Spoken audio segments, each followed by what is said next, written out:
मनुष्य की सबसे बड़ी दुर्बलता क्या होती है? सोचिए। धन, प्रेम, अहंकार। मनुष्य की सबसे बड़ी दुर्बलता होती है उसके रहस्य। चाहे आप कितने भी शक्तिशाली क्यों ना हो, कितने भी प्रबल क्यों ना हो, परंतु उसके रहस्य उसके नाश की चाबी होती है।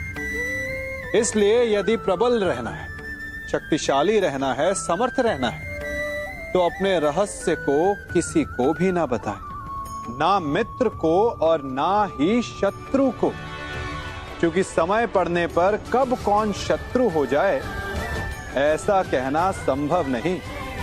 विभीषण को रावण के अमृत कुंड का ज्ञात था, इसीलिए प्रभु श्री राम रावण का वध करने में सफल हो सके। इसलिए उचित यही है कि आप अपने रहस्य को स्वयं तक ही सीमित रखें। मनुष्य जीवन की परीक्षा में सफल होने के लिए क्या नहीं करता? वो परिश्रम करता है, दौड़ भाग करता है, और ये सब करने के पश्चात भी जब उसका काम नहीं बनता तो वो नकल करता है ना? तनिक लौटिए अपने बचपन में, स्मरण कीजिए अपने बचपन की स्मृतियों का। क्या स्मरण हुआ? विद्यालय में जब आप परीक्षा देने जाते थे तो क्या होता था? आप ना सहे, परंतु कोई ना कोई सफलता पाने के लिए नकल करता ही था और उत्तीर्ण भी हो जाता था, है ना? परंतु जीवन की परीक्षा ऐसी नहीं होती। नकल करने वाला सफल नहीं होता। कारण विद्यालय में सबके प्रश्न पत्र एक होते थे, परंतु जीवन के प्रश्न पत्र और उनकी कठिनाई सबके लिए भिन्न होती, तो निश्चित रूप से उनके उत्तर भी भिन्न होंगे ना। इसलिए यदि आपको जीवन में सफलता पानी है तो नकल ना कीजिए, स्वयं के प्रश्नों का उत्तर स्वयं ढूंढिए और सफलता आपकी ही होगी। मनुष्य का जीवन हार और जीत, विजय और पराजय, सफलता और असफलता के मध्य झूलता रहता है। आपके साथ भी ऐसा होता होगा, है ना? जब आप सफल होते हैं, किसी चुनौती पर विजय पाते हैं, तो मन प्रसन्नता से आनंद के उपवन में झूमने लगता है, और जब आप असफल होते हैं तब मन दुख और पीड़ा के सागर में डूबने लगता है। परंतु वास्तव में सफलता और असफलता है क्या? तनिक ध्यान से सोचिए। ये केवल हमारी मनोस्थिति मात्र है। हमारी पराजय तब नहीं होती जब हमारा शत्रु विजय प्राप्त कर ले। हमारी पराजय तब होती है जब हम पराजय स्वीकार कर लें। हम असफल तब नहीं होते जब हम लक्ष्य ना पा सके। हम असफल तब होते हैं जब हम प्रयास करना बंद कर दें। इसलिए प्रयास करते रहें और हार ना माने, क्योंकि जिस दिन आप हार स्वीकारना बंद कर देंगे, जीत आपके चरणों में होगी। सबने बरगद के वृक्ष को तो देखा ही होगा। क्या आपको ज्ञात है, बरगद के वृक्ष के बीज का आकार राई से भी छोटा होता है, परंतु बरगद का वृक्ष संसार के महाकाय वृक्षों में जाना जाता है।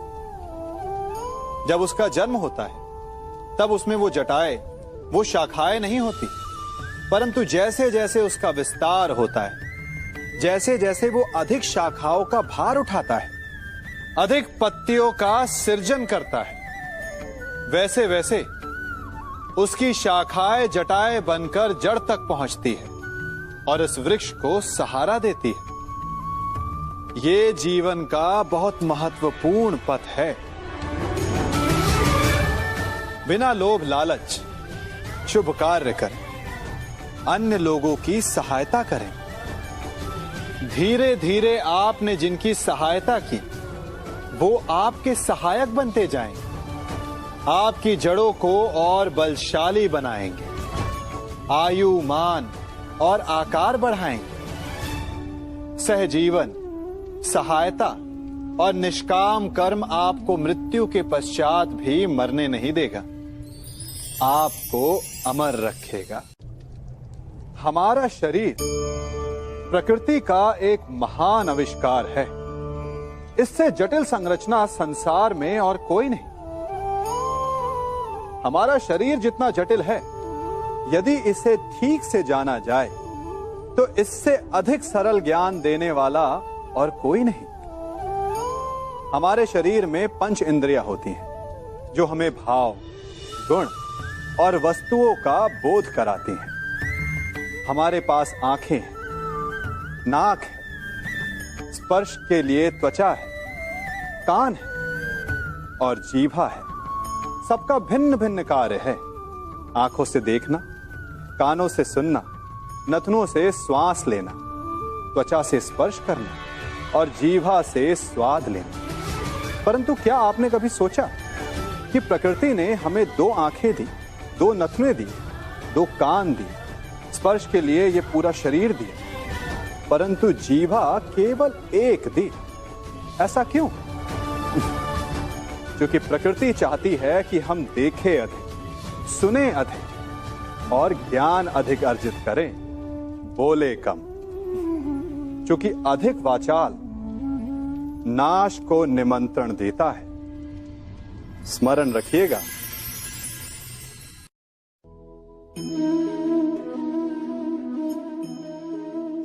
ये सदा यही कहते आए कि यदि आगे बढ़ना है तो अपनों का साथ दो। सत्य कहते हैं, अपनों का साथ देना ही चाहिए, परंतु साथ देने से पूर्व ये अवश्य पहचान लेना चाहिए कि अपने हैं कौन। क्या अपने वही होते हैं जिनके साथ हमारा रक्त संबंध होता है, या अपने मित्र? अपने वो होते हैं जो हमें सद्कार्य के लिए प्रेरित करें, हमें आगे बढ़ाएं, हमारा साथ दें। और वो जिनका साथ देने से समाज का नाश, धर्म की हानि हो, वो सगे हो करके भी सगे नहीं होते। इसलिए जब अपनों की परिभाषा का चुनाव करें तो उन्हें अपना माने जो आपका साथ दे, उन्हें नहीं जो हमें अज्ञान के मार्ग पर ले जाएं।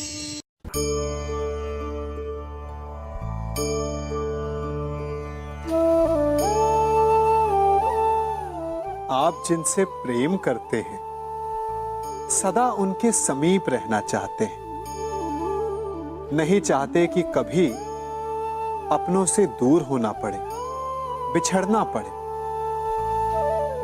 परंतु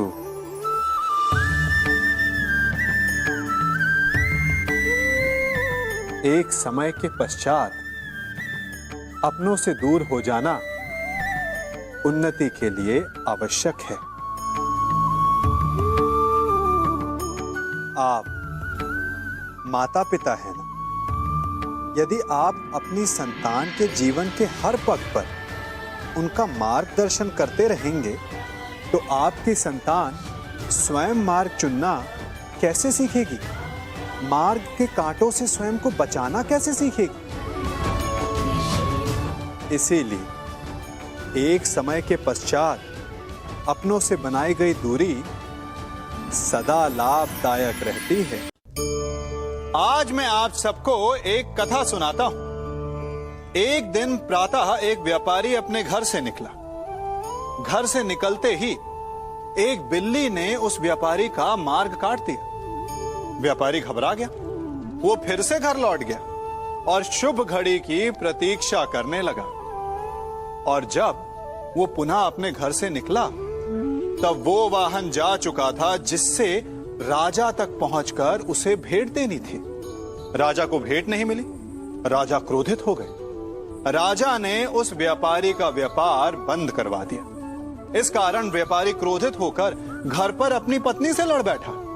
पत्नी अपने बच्चों समेत मैके वापस चली गई और उस व्यापारी के जीवन में यदि कुछ रह गया था तो केवल अंधकार, और इन सब का कारण वो उस बिल्ली को मानता रहा जिसने उसका मार्ग काटा था। ऐसा ही एक दूसरा व्यापारी राजा को भेंट देने निकला और उस व्यापारी का मार्ग भी एक बिल्ली ने काट दिया।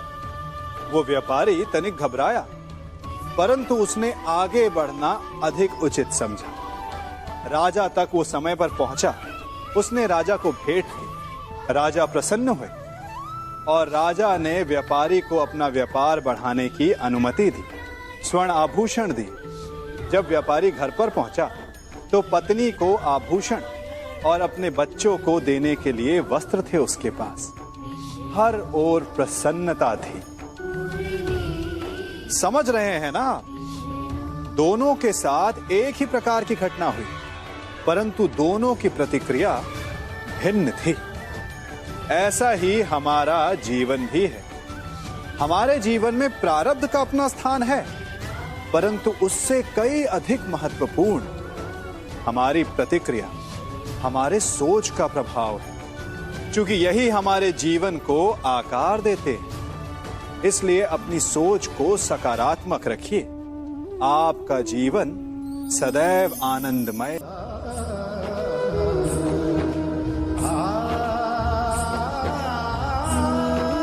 हम सभी अपने जीवन में कोई ना कोई कार्य करते हैं। कार्य करते हैं तो थकान की अनुभूति होती है, और यदि थकान ना उतरे तो कार्य करने का मन नहीं करता। हम आशा करते हैं कि कदाचित एक दिन में 24 के स्थान पर 26 घंटे होते तो आराम करने के लिए हमें और अधिक समय मिल जाता। हमें ऐसा अनुभव होता है कि हम बहुत अधिक कार्य कर रहे हैं, है ना? परंतु क्या आपने कभी सोचा है कि जो लोग संसार में सफल हैं, उनके पास भी सफल होने के लिए दिन में केवल 24 घंटे थे? तो फिर वो सफल क्यों हैं? इसका एक छोटा सा रहस्य है। वो कार्य चुनते हैं जो उन्हें प्रिय है, जिसे करने में उन्हें आनंद आता है। उन्हें लगता ही नहीं कि वो कार्य कर रहे हैं, उन्हें लगता है कि वो प्रतिपल आनंद मना रहे हैं। और जब आप आनंद मनाते हैं तो थकान कैसी?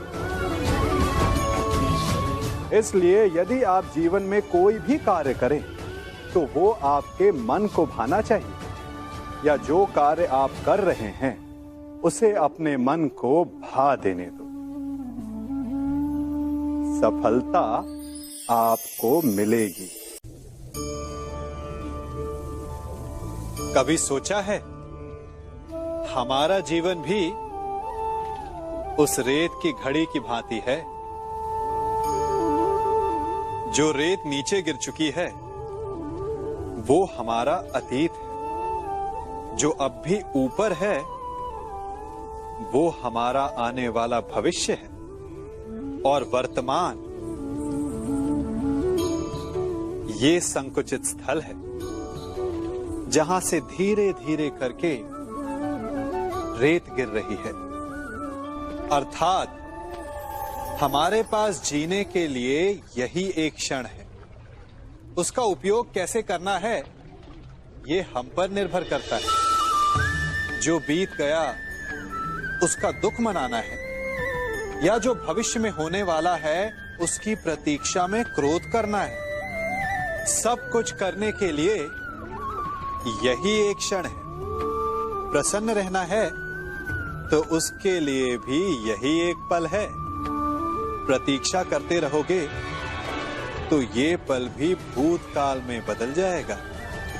इसलिए आनंद के लिए, परोपकार के लिए प्रतीक्षा ना कीजिए।